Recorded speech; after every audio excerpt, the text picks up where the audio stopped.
The purpose of this experiment is to explore Faraday's law and how it affects the interactions between a bar magnet falling through an aluminum tube.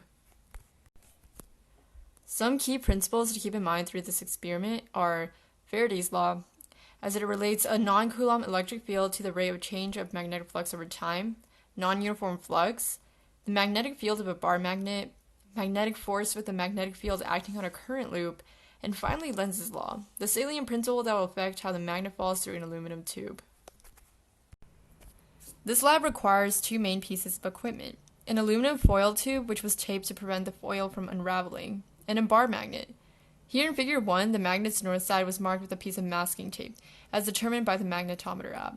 The magnet was then dropped north side down through the tube, and timed from when the bottom entered the tube to when the top of the magnet left the tube. This was repeated 5 times. The magnet took much longer to fall through the tube than if a non-magnetic metal ball of equal weight were used instead. The non-magnetic ball took around 0.2 seconds, while the magnet took 1.22 seconds in experimental measurements and 1.372 seconds in the code. Here, Figure 3 shows the time the magnet took to fall through the tube for each trial, as well as the average time on the right side of the table. Overall, the trials were not very precise and deviated from the average noticeably. However, this can be attributed to an imperfect start time when beginning the stopwatch. The magnitude of mu used in the code was recorded from the previous lab, Lab 3. Figure 3.1 shows the recorded measurements of the tube itself, which are also used in the code for a mathematically calculated time. The code consists of 3 main portions: creating a model of the tube, creating functions for magnetic field and flux, and the while loop, which simulates magnetic movement through colored rings, with the red representing north and the blue representing south.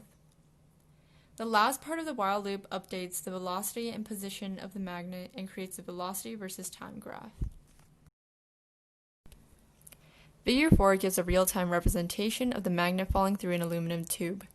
Figure 5 shows a velocity versus time graph from a start time of 0 to an end time of 1.372 seconds when the magnet leaves the tube. The constant velocity of the bar magnet in the graph helps corroborate Lenz's law. The lack of acceleration results from the production of a secondary opposing magnetic field to the bar magnet's field. Now, what if resistivity equals 0? With such a low resistivity, the current must be extremely high due to the inverse relationship between resistance and current stated in Ohm's law. With such a high current, the opposing magnetic field must also be very large, thus placing the magnet at near zero velocity. And if the tube were perforated or cut in some way, the model would end up with less rings to parallel the loss of tube area. This would create lower total induced current, which would thus end up giving the magnet a faster fall velocity through the tube.